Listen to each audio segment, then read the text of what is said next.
We acknowledge the Ancient Ones, the Greater Shamanic Council of Light, Hermes, Thoth Trismegistus, and Seshet, Lady of the Measuring Cord, as above, so below, as within, so without. We acknowledge Imhotep, Architect of the Cosmos. May the earth be the mirror of heaven.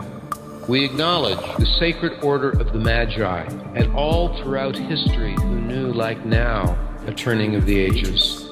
We acknowledge the master builders of Gobekli Tepe and the great shining ones at Kalash, the courage and knowledge of the Polynesian wayfinders traversing the great oceans. We acknowledge the prophetic traditions of Ezekiel and Daniel, the traditions of Avalon, the Merlin, and the Round Table, the calendric wizardry of the Maya, and the Venus teachings from Mesoamerica, the Jupiter teachings originating in China, and the Vedic lunar mansion traditions, the Babylonian and Sumerian sidereal zodiacs, the brilliant Hellenistic invention of the seasonal zodiac.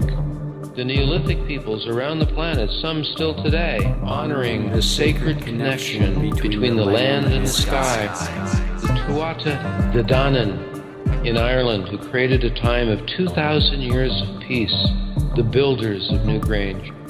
My teachers that are not in human form, Mount Shasta, the Grandfather Rock at the Wonderland of Rocks in Joshua Tree, Mount Haleakala on Maui, the Fish Lake Valley, Hierophany, and the sacred landscapes around the planet, the astrosophy of Rudolf Steiner, and the esoteric astrology of DK in the Tibetan, both presaging the shamanic astrology paradigm, and particularly the archetypal visions of C.G. Jung and the cosmology of my mentor, Dane Rijar.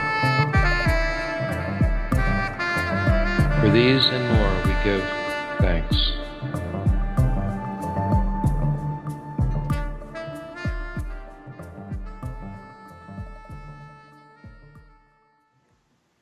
Salutations from space, and welcome to another episode of the further adventures of Shamanic Astrology with Daniel Giamario and Gemini Brett. How in the heavens are you, Daniel? Most excellent. Thank you. Good to be talking to you again. I'm still over here in Manila. It's a little better to record these shows here than when I'm up in the mountains. We're well on to building our house up in the mountains, so I'm really excited about that. Awesome. Yeah, I just ran some charts. For me, it's Thursday, Jupiter's Day, June 16th, 2016. And you're ahead of us, and Friday, Venus's Day. And there's actually going to be a moment here just for a few minutes, in about 10 minutes from now, where I've got Sagittarius rising and you've got Libra rising. So that's kind of fun. Speaking about these bright lights of Jupiter and Venus. Well, what's on the schedule for today, sir? Well, I think people that see what the synopsis is, we have quite a lot of ground to cover here today. I think this is the show that I most want to have us place our attention on, that question that has been capturing my attention for many, many years now, and most of my non-shamanic astrology reading application in my life is in pursuit of the answer to the question, who are we and what the hell happened? Which is basically an investigation of, what actually happened, 10,000 years ago, 20,000 years ago, 50,000 years ago. How did we get to the point in the world we are right now? And this does involve looking at what is called alternative history. It's pretty clear from so many different sources that the mainstream story that we have heard in school, which is capturing the mainstream view of history, is really not accurate. And more things have happened over the last 10 years, and it's just accelerating over the last year or two as far as new discoveries that give additional clues as to what has happened. Who are we? So this show will include things like looking at different parts of the world, the different theories regarding humans as a hybrid species or not, what and where would be the true location of what's called Atlantis, and how that is connecting in with the Lemuria story. Some of this has to do with my own experience of going to some of the places. So this is the follow-up show well, it's a trip I did last year. We've already done the show on Gobekli Tepi, which was last year for me when I actually went there to see it with my own eyes. But then following that trip, I went to the pyramid complex in Java. And the beginning portion of our show today, we're going to look at the results of that journey and bring people up to date on that to give them a sense of the reality of that place, the possible meaning of that place.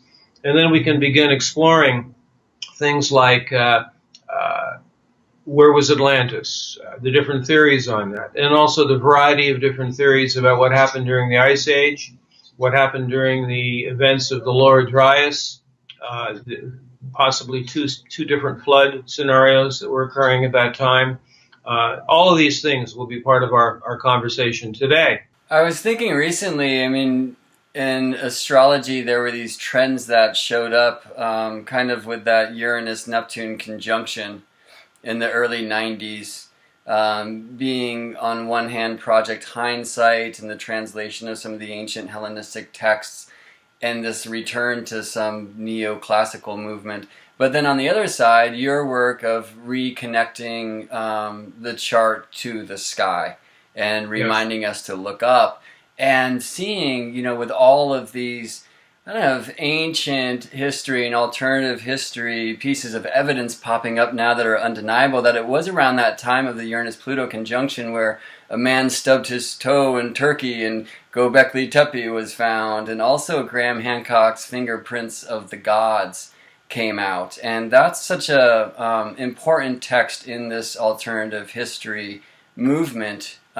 Certainly Van Daniken and Sitchin had been doing some work before then, and others as well, in the epic work of Hamlet's Mill, which we'll talk about again and again.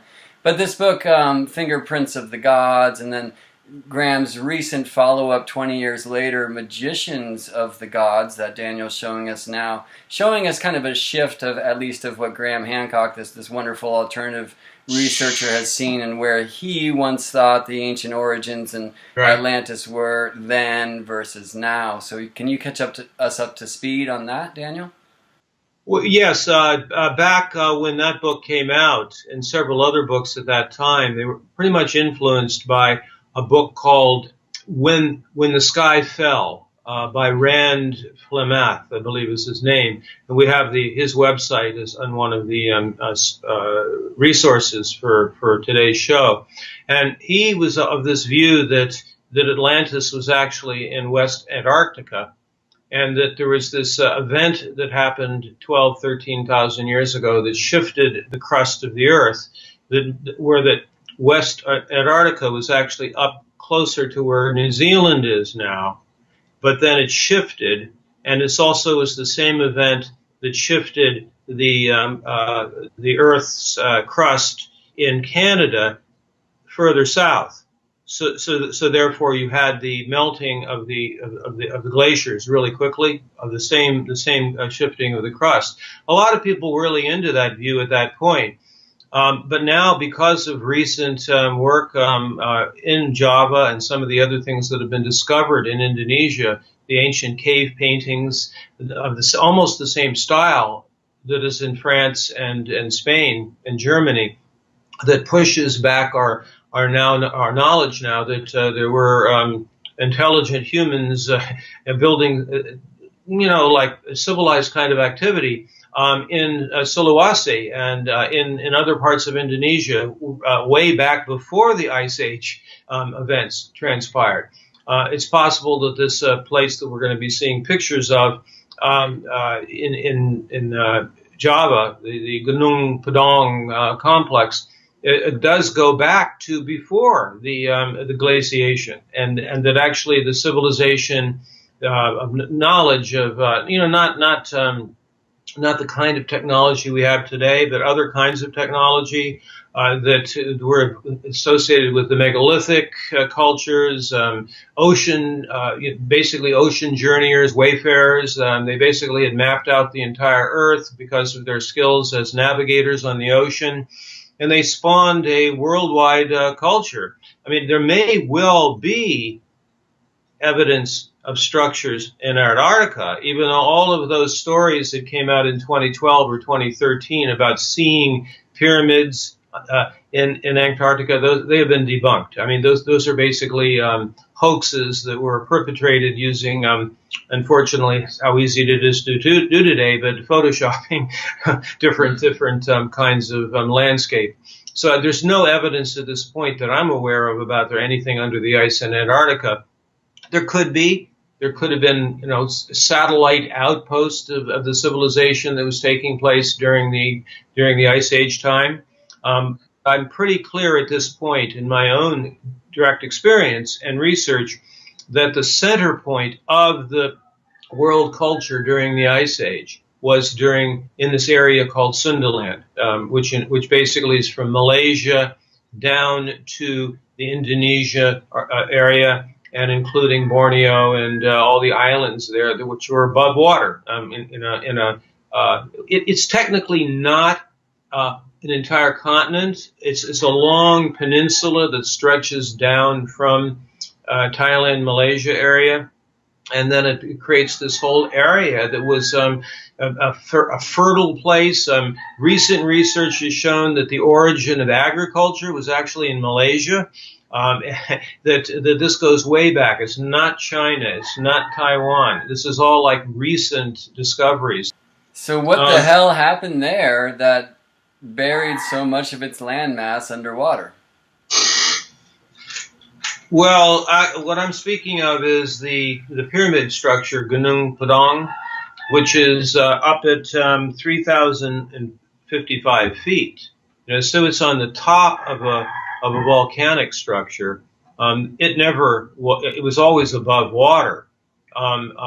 The rising of the oceans that submerged a great portion of Sundaland was when the oceans rose about 300 meters. And so there's this whole area of the South China Sea, much of the area that's underwater around those islands is really shallow. And the idea behind the researchers of looking at that part of the world as Atlantis is that it went underwater, but underwater this was an area of tremendous agriculture.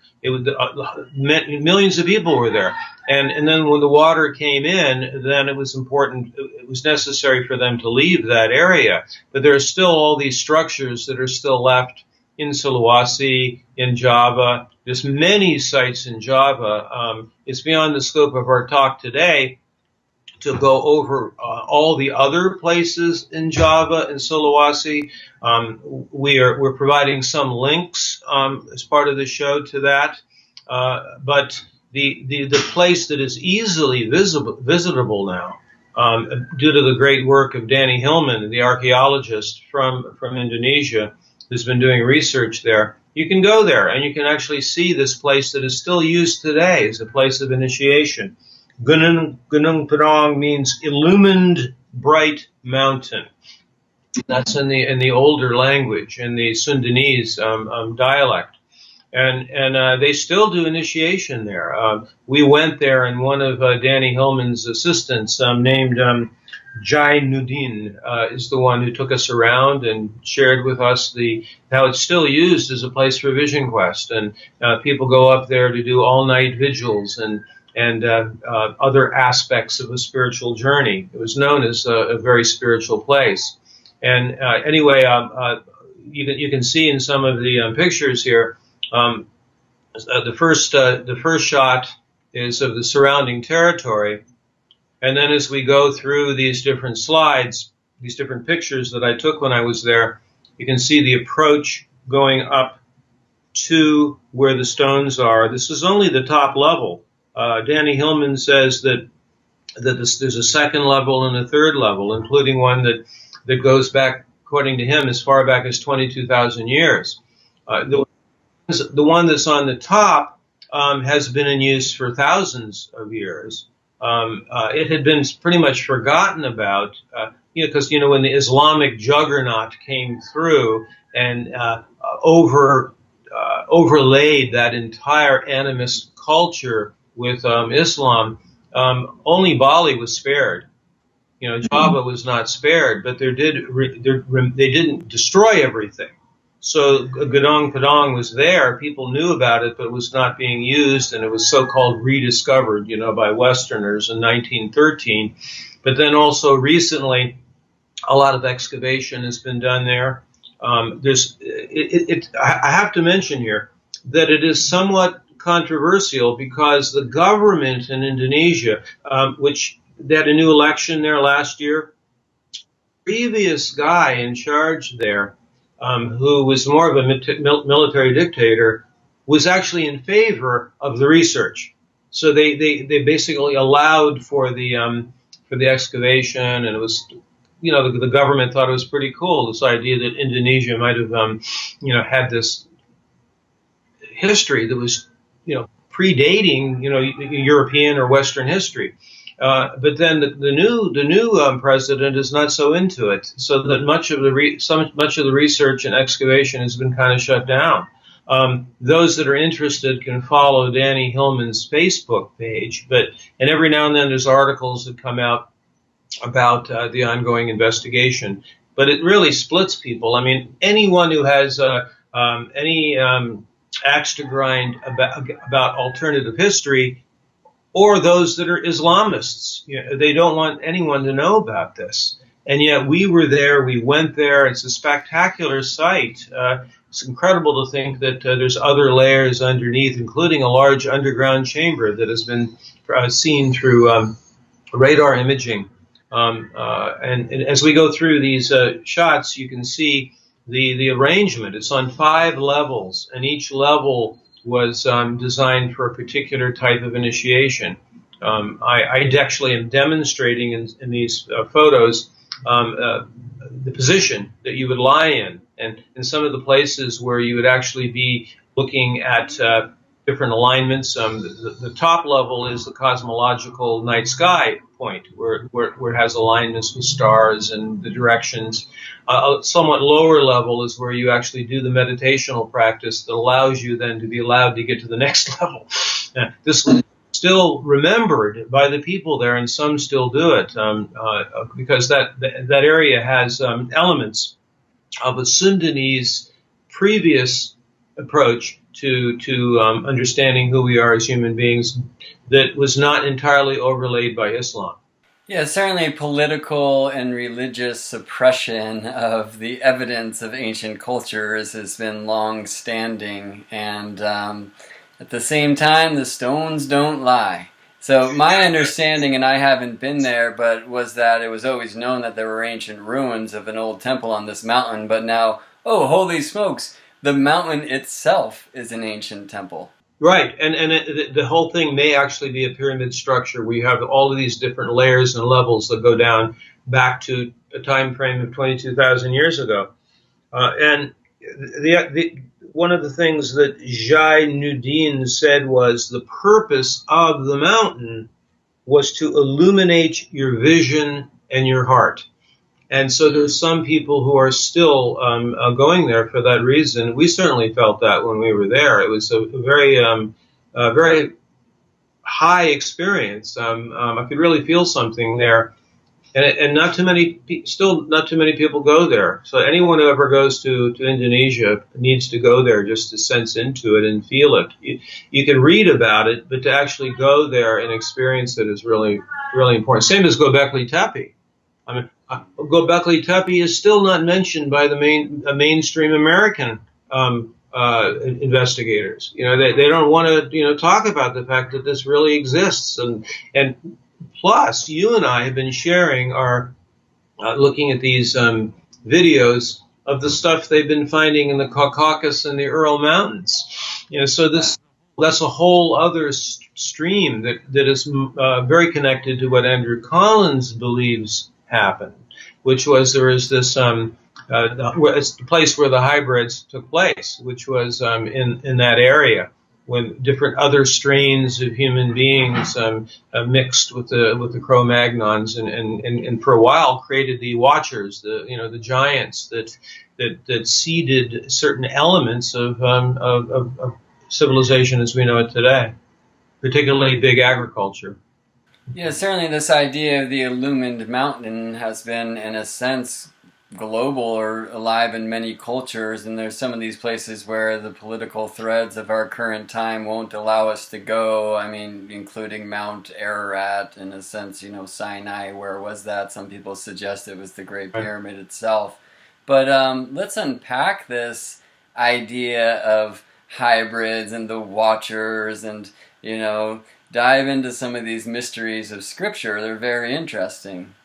Well, I just wanted to mention another thing, that since our theme has to do with alternative history versus the doctrinaire mainstream views, we could approach this from different time periods. I mean, we could actually have several shows on the doctoring of American history, the American continent, based on what the Smithsonian was up to, the amount of stuff that was found by the early explorers, what really happened with the Lewis and Clark expedition, things like that. How many sites just in North America have been hidden, or people have not been allowed to know it exists? How many artifacts have been hidden away? That's a whole other story.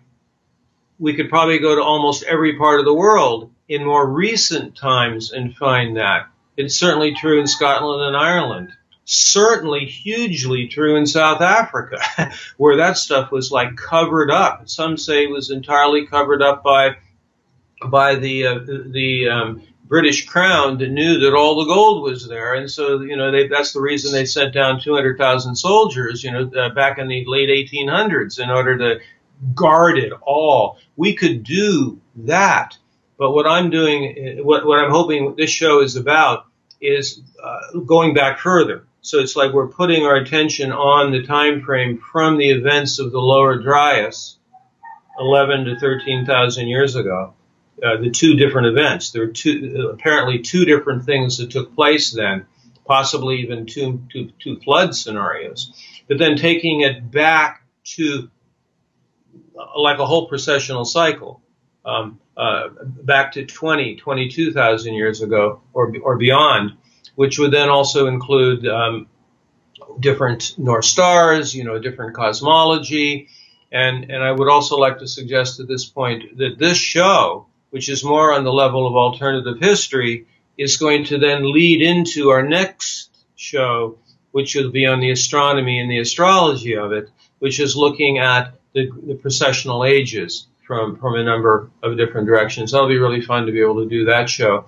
But our discussion here would be on the subjects of the possibility of hybrids that would not have been post 11 or 13,000 years ago, and also on the issue of the existence of and the different possibilities of where the Atlantean or previous civilization actually existed. Yeah, and the idea of many potential previous civilizations, right? I mean, there's been times where like the tsunami comes in India, and before the wave hits, the water pulls out, and we see Shiva's ancient city right there on the coast.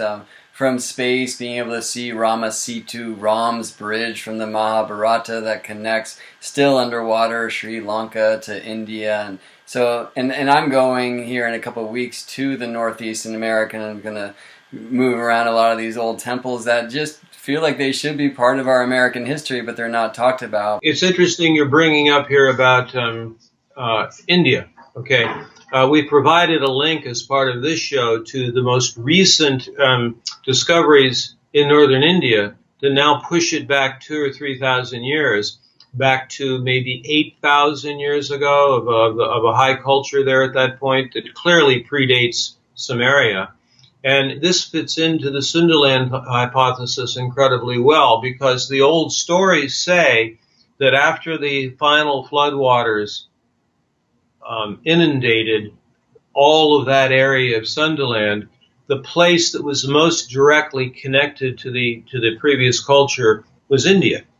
So basically, the high Indian culture that we now keep finding evidences of back 8,000, 9,000 years seems to be the direct connection with Sundaland. Let's talk a little bit about the potential of two floods. I mean, certainly the flood mysteries are common to so many, scores and scores of cultural mythologies from around the world.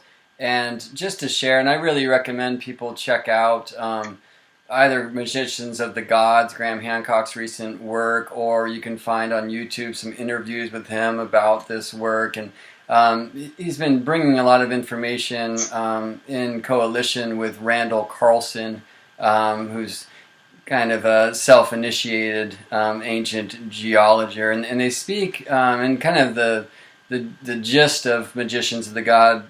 Graham Hancock's latest book for alternative history was that at some point, some time ago, and they believe it was a comet, came and struck the Earth, and that basically what he's promoting is that it struck North America, high up kind of in Canada, and hit a giant ice sheet that was there then, and that caused this massive melt and turned the temperature down on the globe, and we went into this ice age. And what the geological record shows from many respects is a couple thousand years after that, then there was this spark, this other event, this warming happening, and what Graham and Randall put forth is that was another piece of this comet that was still in our zone that came and hit the ocean, and then all of this global warming and greenhouse gases resulted. Well, let me bring one other factor in, just so there's clarity about this, that the ice age had been lasting. Actually, its peak was more like 18 to 20,000 years ago. And it was actually already at a time frame where it was melting. The temperature was going up. There was a slow meltdown going on until that beginning of the Lower Dryas event. 12,600, I believe, somewhere in that zone. That's when that comet hit, and that event happened in Canada, and he also believes a piece of it hit over there in northern Europe. But that was all happening, and that is what then caused a glaciation. I mean, it's just like it got even more cold at that point. The world was warming up, and this event happened, and it all froze down even more. But there was already the raising of the oceans before that, and then it stopped. And then this other thing happened that still scientists cannot completely understand. How did it happen that after a re-glaciation, big freeze happens, then you have something that happens that just does a really quick meltdown. And there's different theories about what it was. I know Graham thinks it's maybe the return of that same comet, but then it's a Robert Schlock who believes that it was totally a solar event that happened, that it had to do with whether solar flares or some kind of heat up of the sun that occurred in a dramatic way. His whole work is on the fact that he thinks that's going to happen again. That's actually what the sun is gearing up to do again. But we don't know what the trigger exactly is. However, we know something huge happened at that point, and that's when that final raising of the oceans happened that made Sundaland no longer a good place to be. Yeah, one of the great resistances to this kind of information from the scientific community is from the gradualists, right? It's like, if you agree that there was a sudden event, basically you're saying, okay, there could have been a flood, and now I'm some creationist and therefore not a scientist, and this split in this regard of science and what they think of as religion has caused this issue of not being able to look at this evidence with an open mind and an open heart. But this evidence keeps coming and coming, right? So at some point, something went down, and our investigation here is to look through these hidden records to find out what it was like before all this happened, right? Right. And also what kind of people they were, what kind of culture they had. And one of the things I wanted to discuss with you here as part of the show was the kind of world it was prior to the events of the Bronze Age, and we're because most of the research basically shows that it was a peaceful society, that it was a time period where the population was less. You did not have the same kind of separation between an elite and the common people. The caste system had not really come into play. That it was an egalitarian time with a great deal of equality between men and women. There wasn't patriarchy or matriarchy that was happening. There was a love of the earth and our connection to the earth and the sky, and we were part of creation rather than separate from it. The Neolithic time was a time. We're speaking here of Neolithic. Neolithic? One of the definitions of Neolithic is an equal amount of hunter-gatherer and some agriculture. It's not where you have big agriculture and a battle between, those that are hunters and those that are farmers. It was a union of those approaches. And like in Ireland, that was the most recent place that there was like this golden age in the Neolithic, in Wiltshire in England, other parts of the world. But you cannot say it was just one date that was the Neolithic, because that Neolithic approach lasted in North America, in the West, up until 10, 11, 1200 AD, So it's like these approaches, they change depending on where you are in the world and, what the events are in the different parts of the world. So it's not just one time in history. But the Gobekli Tepe time and the time before that, and from what we know about the accounts of Sundaland and of Atlantis, even Plato's material, it was not a place of war. It was an egalitarian culture that there's plenty of food for everybody. That it wasn't a weaponized culture or society, and so I'm quite a what we call it I'm into what was called, when I went to England the first time in the 1980s. It's part of the Neolithic revival. If I had to choose a time period in history I would like to live in, it would have been maybe 4000 BC, 3000 to 4000 BC, when the Neolithic, we had the building of the megalithic monuments, and men and women were equal, and ceremony happened everywhere, and everybody knew the night sky. What a time that would have been. Yeah, and still it's kind of cool that I can touch a button and lights come on, or turn a thing and I get hot water too. But, this just obviously ties this investigation of who are we and what the hell happened, where do we come from, to the intent of shamanic astrology in general, because bringing consciousness of individuals back to a living connection to the night sky ties these two together. And in so many senses, this is like yin and yang, and this is one thing that we see in any of these sites of ancient cultures, was a strong observation of the sky, but not as some science alone, but as a celebration of this marriage. And so that's why we're going here. Barbara Handclough coined this very interesting term some time ago for a book, which was catastrophobia. And that idea of if something did come here and just smack the earth, and we almost, you've shared this before, bottlenecked into almost an entire wipeout of our species, of course the collective fear, even the genetic fear over that kind of event happening again, is going to keep us in this place of terror, and we act from a place of terror. It tends to be war and not peace. So part of this quest is to imagine and rediscover what happened to us so we can release this fear of the unknown and go gladly into our future. Right. Well, before we move into that speculation and the different theories about human hybrids, I did wish to, while we were still talking about Sundaland, I did wish to share the two seminal books that would have to do with understanding this, and they're brought up by Graham Hancock. Finally, putting some attention on this. These are the two books, and I really advise anyone who wants a more comprehensive view of the issue to be aware of these two.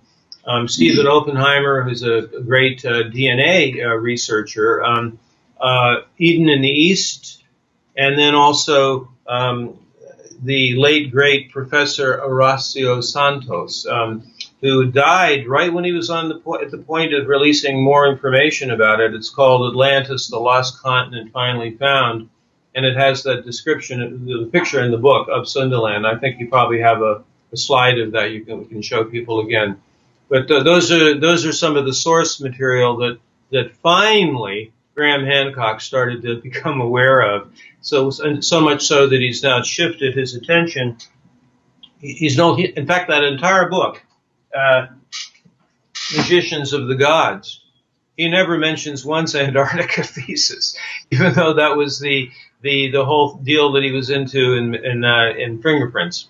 Yeah, right. And may we always have the option to boldly change our minds about things. And I mean, one thing, you mentioned Lemuria before, people also speak about Mu. Some people believe Lemuria and Mu were the same, and perhaps a different place or a different time than Atlantis.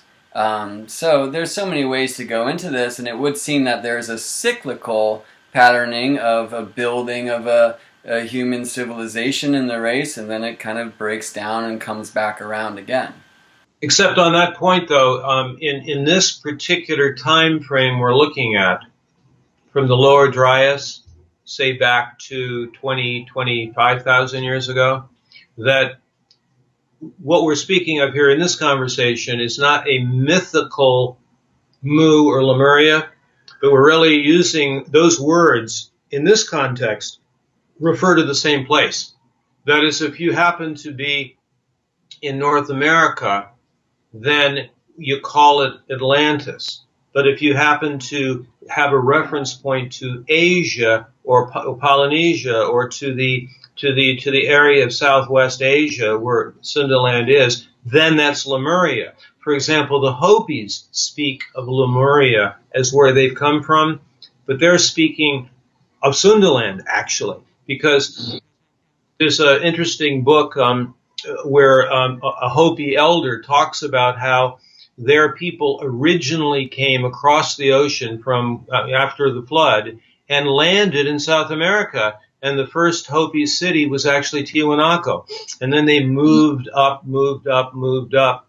and then found where they are now. So they're talking about Lemuria, same thing as what we're referring to as Atlantis. Because the problem with using the word Atlantis is everybody thinks it's the Atlantic Ocean. Had nothing to do with the Atlantic Ocean. The Atlantic No, because this is explained quite well also in Flemath's work as well as in Santos's work, that when Plato wrote that, the Atlantic was used for the world ocean, not for the ocean that later became called the Atlantic Ocean.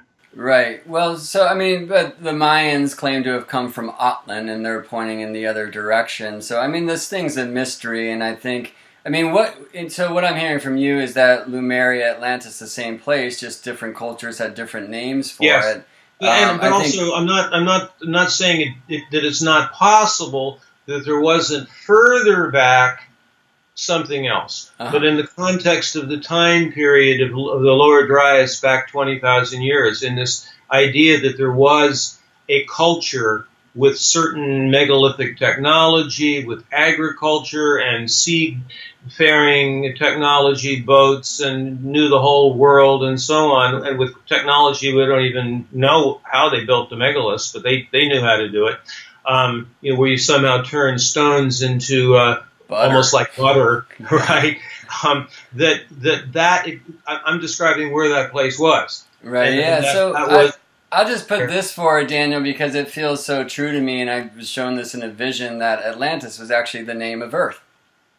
And that there were capital cities, and, it's had many different names or whatever, but that's what we called our planet before this last destruction that kept us from that truth. And I just put that out there as another potential option for this whole thing. I recently went to the Natural Museum, or the Museum of Natural History, one of the Smithsonian museums, right? where unfortunately we don't get to see whatever's hidden in, underground. But a couple things they have there, which I was amazed by, is they have one of the statues from Easter Island, and they also have outside, like on Constitution Avenue, one of the Olmec heads from, at least called Olmec, from Latin Southern America, where you have a very clear kind of African image in this giant and possibly carved stone, and they put this date on it, which is well before accepted history would say that any Africans were on that landmass, and yet there it is right there outside, dated, and nobody has this like about that, right? And that's what we're here to do. Except again, just not to belabor the point, when I'm speaking of Atlantis, Lemuria, I'm looking specifically at the time frame Lower Dryas back to 20,000, 22,000 BC. The Olmec, I am completely kind of surrounded by all this different research and books about that they were African, and that also the Chinese came to America, and that the Vedic civilization came. There's some.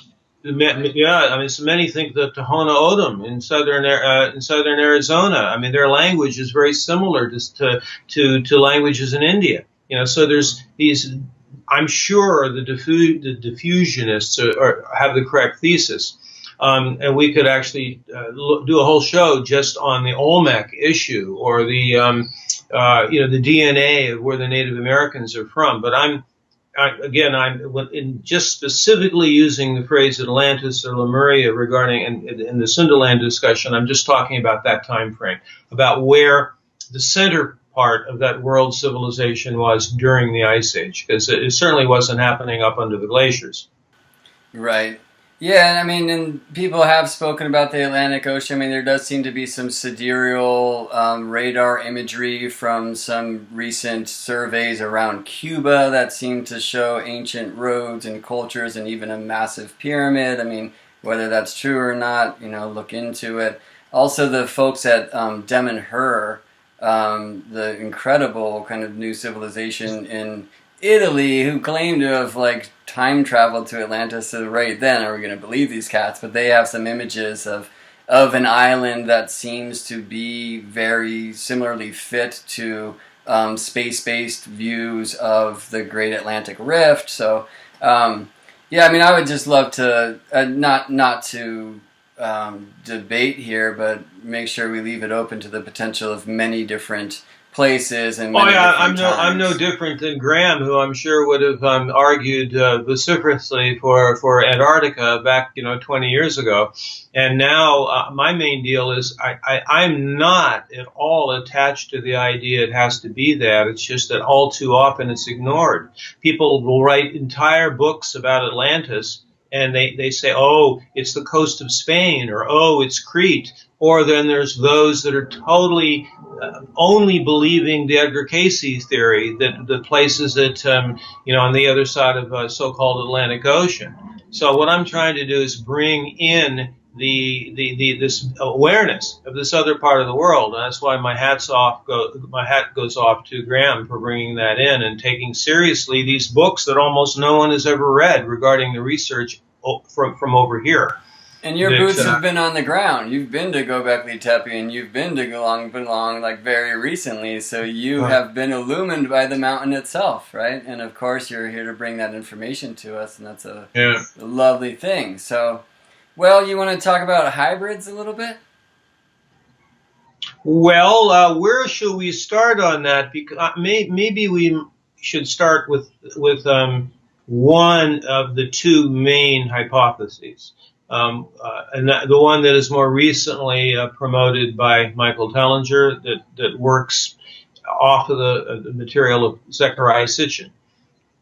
But that takes it back further. I mean, that's going back to the arrival of so-called Anunnaki, or people from a planet sometimes called Nibiru, that was coming close to Earth, and they needed the gold, and so there's a whole huge cosmology around that, and they could not get their own people, of which there weren't too many of them, to work the mines. And so they also couldn't get the local hominids, like the naturally evolving primate species on the planet to do hard labor. Homo erectus or something of that flavor.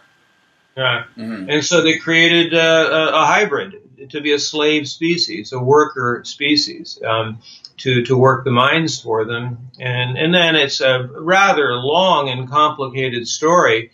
You can either read Tellinger, you could also read his sources that come from Sitchin's work, highly controversial work. Right, yeah, I mean, Sitchin, in my, recent experience since I've read a lot of those books, and if people want to check that out, the kind of quintessential Sitchin text is The 12th Planet. But he's pretty liberal with the translations. But when you do read, I really like Joseph Farrell's work in that kind of Anunnaki framework.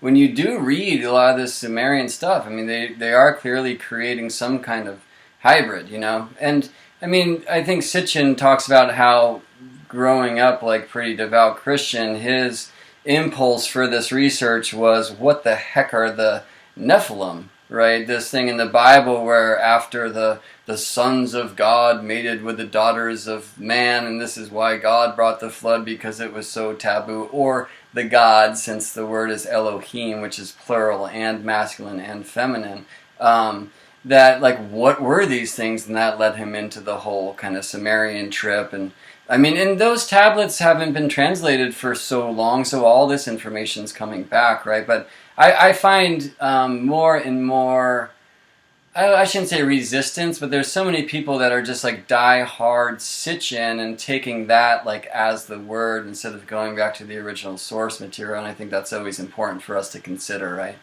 Yeah, so I tend to gravitate more toward the approach of Graham Hancock and also Andrew Collins, which is able to perceive how this could have happened, that is the creation of some kind of hybrid, without it having the extraterrestrials or without it having the Sitchin view of how it took place. And much of that, just if you want to trace this back, and one of the things that I loved about working with Andrew Collins is that he was very much influenced by the same person I was influenced by back in the 70s. It's a somewhat unknown English writer named Stan Gooch, who first put out these books about that we're hybrids of humans and Neanderthals. All right, I mean he wrote that back in the 70s, and he very detailed accounts of what we got from Neanderthal, what we got from humans, and why we're the way we are is because there's all the junk DNA, and they didn't always match, and we have these genetic diseases and all of this. He was laughed out of academia. Nobody took him seriously. He actually ended up in his life discouraged and depressed, and nobody took him seriously. And it turns out he was right.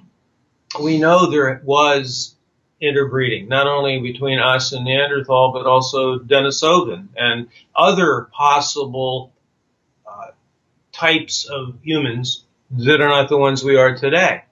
And this clearly happening a long way back.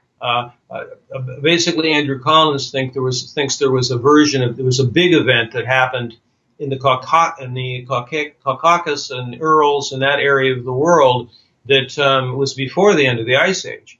And so those then became the Watchers or the Nephilim that ended up being the giant stones that are in Gobekli Tepi. It's representing that elite group that taught them agriculture, taught them the megalithic technology and things like that. It didn't require that it be beings from Nibiru, because the word Anunnaki, it could be just any hierarchical group that are looked up to as gods. Totally. I mean, I like to just play these thought games of, okay, well, look at today, right? I mean, there are people spending a whole lot of money to make seed banks in places where you won't need refrigeration to keep the seeds alive, preparing for something. There's certainly people digging gigantic holes underground. So now say we did have some kind of cataclysm and some kind of comet struck, and only so a small percentage of the population was able to survive in comfort and preserve kind of the technology and the wisdom that we've cultivated since this time. And then the population of those who survive, say, above the ground, like, they have to kind of do the caveman thing, cavewoman thing, and come back. And then when are they ready for these people who have maintained the wisdom ever since to reintroduce themselves and bring to them agriculture and all these different things? And it's not too hard to vision that. And if we did come, and I have these like strange boxes with numbers on them and language and writing and math and whatever, aren't I a god to those people, right? Right. There's actually some years ago, I can't remember the name of the book right now. I mean, I'm sorry, I can't remember the author of the book, but it came out of the Sitchin camp. It's another one of the Sitchin followers. And the book was really good in the thesis of it. And the name of the book was called Breaking the God Spell. Breaking the God Spell. And so whether or not they were Nibiru, they were, off-world overlords, or whether they were a kind of a fallen version of the Watchers that decided to want to be worshipped, humans seem to be more than willing to give their power away, to say, yeah, we need a God to tell us what to do. So there's this projection then of the need for daddy onto Anunnaki, onto Jehovah, onto Nibiru. I mean, basically, we need to break the God spell. It's like we need to be in command of our own evolution and to not be in fear of the judgment of some external God being, Right, and so we hear about all these characters, and this is kind of the principal thesis of Hancock's Magician of the Gods, like Oannes in the Middle East, like Quetzalcoatl down south, and these kind of bringers of the information, these teachers who often show up in groups of 7 or alone or whatever, and then treated like gods, but they might actually be humans from before the cataclysm who maintained that information in their lineage. And does that separate them? And we read about the shining ones, but shining and illuminated are not too far away. My understanding also is etymologically the horns come from that same root. So we often see the Anunnaki with horns, even Moses with horns, and that could be a metaphor for shining, which doesn't necessarily mean they had glowing ancient alien skin, but were actually illumined with this wisdom. And one thing you told me about sometime, which just changed my perspective of so much, and I guess we'll get into this, and this is another lead up for the next episode in Precession of the Equinoxes, is this idea of the Aquarian dispensation. So can you tell us about that, Daniel? Well, yeah, certainly. But this is taking us back to in the region of Egypt and Sumeria. So therefore, this could have happened earlier. I mean, it might have happened. We could even perceive of it as happening at Gobekli Tepe. But what I'm referring to is around 6,000 years ago, right at the time period of the shift from the age of Gemini into the age of Taurus, from the twins to the bull, where there was at that point an elite group, different bloodline. This is the kind of thing where we notice that the family of the pharaoh, and this was not something that was only there, limited there. You had all, for lack of a better way of putting it, you had inbreeding.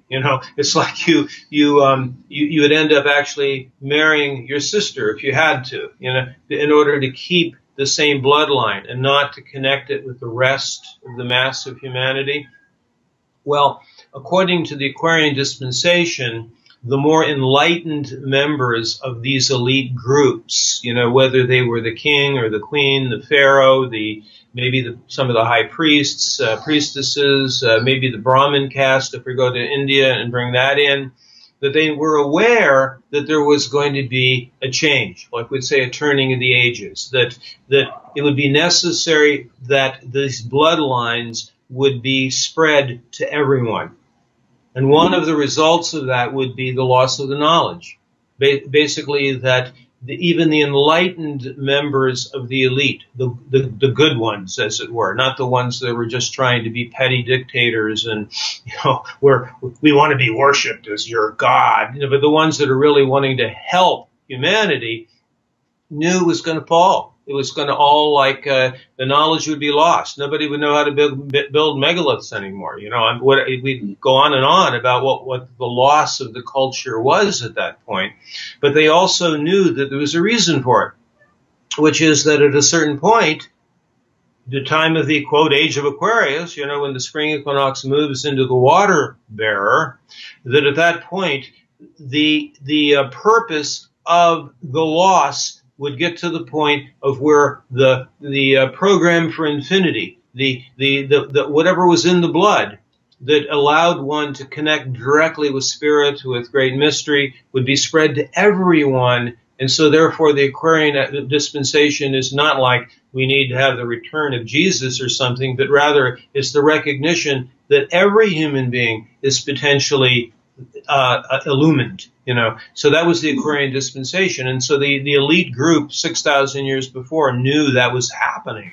Right, and then, accordingly have timed this release of, we could say, the royal bloodline, whatever, into the population so that we would all return to our potential illumination at this time of the turning of the ages, which is a principal foundation of shamanic astrology and something that Daniel's really returned the eye of many kind of sky witnessing astrologers to in this amazing time now that correlates to the whole 2012 trip in the Mayan calendar, and that's where we're going into this next episode.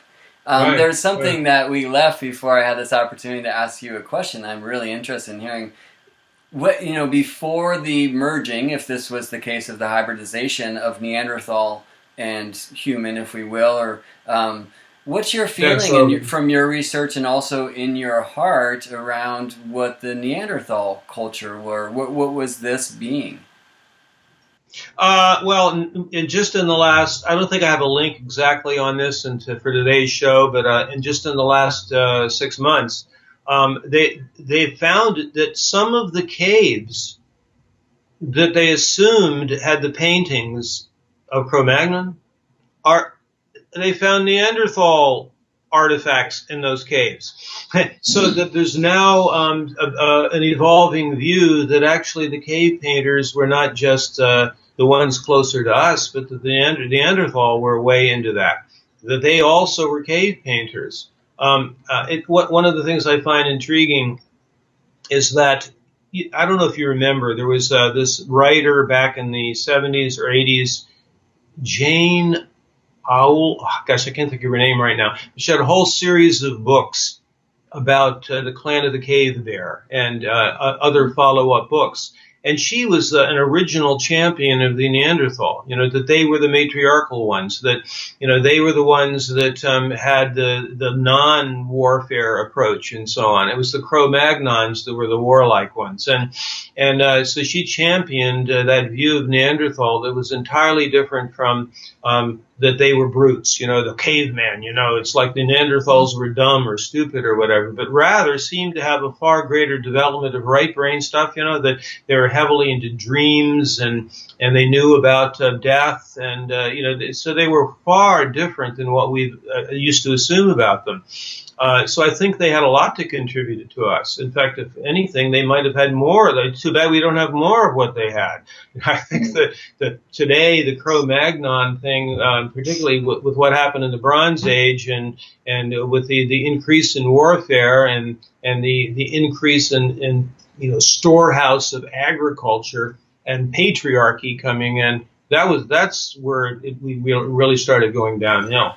Right, and so Neanderthal, we definitely have some evidence where they've buried, we would assume their loved one with some flowers, with some, very clear kind of spiritual intention. There seem to have been temples and this art. Whether we want to look at this as the sons of God and the daughter of man, aka biblical, or Anunnaki from space and the Homo erectus being to make a hybrid. One way where we see is definitely on a elemental or energetic, like the yin and the yang, right? Or even like left brain and right brain. And in a sense, the feeling function, the artistic function versus the thinking function, the scientific function. And for me, so much of that is just alive in this conversation that you and I will have every time about the marriage of heaven and earth, and that we're meant to be both beings and in balance. So regardless of where we come from in this time, we are still hybrids. Yeah. And in a future show, after my trip to Ireland and Scotland, we'll have a whole show on how this actually operated in Ireland with the Tuatha De Danann, which was this marriage of heaven and earth, which is a way of actually having demonstrated in a culture that lasted for 2,000 years the equality of masculine and feminine. And it was demonstrated through the chambered cairns, through the stone circles, through the entrance of the sun into the belly of the mother. The fact that Newgrange has its whole, the shape of the tunnel that the sun goes into is like the shape of a woman's sexual organs, including fallopian tubes, that the sun comes in, and that's the Earth Mother being impregnated by the sun. I mean, that's just one of the many images there that come from that. We'll have a whole show on that at a certain, after I come back from my travels. Yeah, but before then, the show on the precession of the equinoxes, which is one of the wild astronomical phenomena that we kind of have to tackle to readdress the sky, and why the Western tropical seasonal signs don't align with the constellations they're traditionally associated with. And so this is an investigation and part of the service to deliver that information so we can look to the turning of the ages, what's happened in our past and what's happening now, also from a spiritual or energetic perspective, to remember where we come from and look forward to where we're going. Yeah. Right. So that will be our next episode. Between then and now, I'll be heading, we'll see, but I'm heading out to the northeast here to check out America's Stonehenge and all of these incredible sites that very much seem like Celtic dolmens. So without traveling overseas, hopefully I'll be connecting to some of the similar energetics of temples of where you'll be going in Ireland and Scotland. And not to date this thing too much, Daniel, but are there still spaces available for that trip that's coming up for you? There are.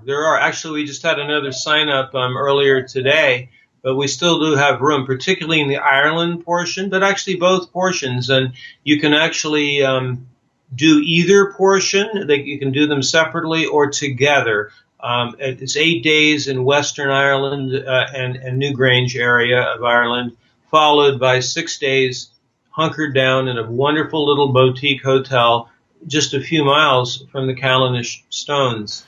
And the Callanish site is one of the main progenitors of the Shamanic Astrology transmission that I have been developing over the years. And that's a site that goes back 6,000 years. So it's one of the most remarkable. To me, it's my favorite of all stone circles anywhere. What are the dates for that trip, Daniel? August 20th through the 28th for the Ireland portion, and then there's like 1 day in between, and then we go directly to Stornoway after that, and then it's the 29th through the 4th of September, 6 days in Callanish. So you're going to catch the Mars-Saturn conjunction in these weeks when all visible lights are available in the evening sky, which is going to be so incredible. Every planet and the moon seen after sunset. And then that really tight conjunction of Saturn, Mars, and Antares. Right, and then on the other side, Mercury, Venus, and Jupiter all together in Virgo. Yes. Epic. And so, folks, you can find out about that. This is August of 2016 we're talking about at the Shamanic Astrology Mystery School webpage, shamanicastrology.com, and click on events. And you'll also see there that there's some events happening locally and at a stone circle in New Mexico, United States, that Daniel built at Faywood Hot Springs, a Synodic Cycles course, which is one of the crown jewels of Shamanic Astrology. And we will be not only there learning this incredible paradigm that Daniel's brought forth, but also connecting to the stones, connecting to the earth, connecting to the sky. So we can merge these two parts of our hybrid beings, yeah? Yes. And, I want to share this quote, Daniel. This is, speaking of hybrid, this is from The Light of Egypt, which is this wild, esoteric ride penned 135 years ago by this guy, Thomas Burgoyne. And it's not something I really recommend as, an astrological methodology book. But this thing that he says I really love, which is, astrology is a combination of two sciences, astronomy and correspondences. These two are related to each other as hand and glove. The former deals with suns, moons, planets, and stars and strictly confines its researches to a knowledge of their size, distance, and motion, while the latter deals with the spiritual and physical influences of the same body, first upon each other, then upon the earth, and lastly upon the organism of human. Astronomy is the external lifeless glove. Correspondences is the living hand within. And I would say, well, maybe the living hand is more interesting, and this is where astrology's been for a long time, down and in. We're looking down at these charts, typically cast by computers these days. We're looking into the psyche, we're looking into the soul. But without the astronomical, without the heavenly piece, isn't the hand kind of cold? Because there's no glove. So this idea of reconnecting our consciousness as astrologers, not only to the charts and to the spiritual and psychic and psychological foundations of this incredible science, but also connecting to the art which lives so beautifully and is ever changing in the heavens above us. I'll just add one last thing to that, which is that if you don't open your awareness to where the sky is now, seeing how the constellations and the signs interact with each other, perceiving how that continually changes cyclically, if we're not in touch with that, with our senses, we remain stuck in old views, because it's that direct experience with the sky where we're informed about how the mystery is changing. And without that coming in, we're like stuck in our minds. And that's the problem with current humanity, that we are surround ourselves with the products of our minds, that is to say, primarily our technologies. And humans did just fine on this planet for so long without that. And it's the loss of that troubles me the most. And even in my own field, astrology, there just is such a loss of that connection to the land and the sky. And that's what we're dedicated to bringing back. And it's so good that you're on the team, Brett.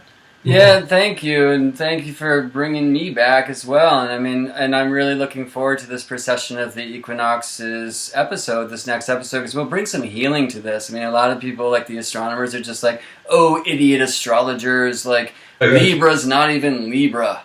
Libra is now Virgo, and these kinds of things. Yeah, we have a lot to say about that. Without an understanding of what's happening mystically, we can probably look at, tropical Western astrology versus sidereal, and so they're going to say that my Scorpio sun is actually Libra. But then when we look to the sky, the sun was aligned to the constellation the astronomers call Virgo. So which one am I? And we're going to heal that. And again, as Daniel said, well, what is it that at this time that the first degree of Scorpio, my sun, is in the dress of the priestess? Because in hundreds of years, it will not be. It will be in a different place. And this allows us to connect the seasons and the cardinal directions of our mother planet Earth to the heavens, this marriage of heaven and earth, and really lets us come alive into the unique time that we're living in.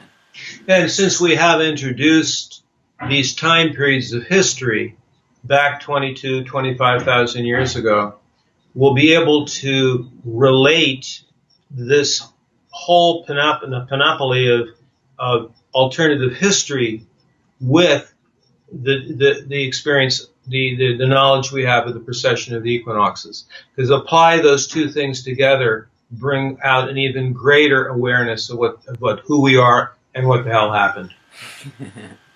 So stay tuned, folks. That is coming your way next on the further adventures of shamanic astrology. Daniel, this has been another blast speaking with you. I look forward to getting this one edited and online. Thank you all so much for watching. Find out so much more about this paradigm and this quest at shamanicastrology.com. And, until next time, yes. All right, Daniel. Love and planets. Indeed. Bye. Bye-bye.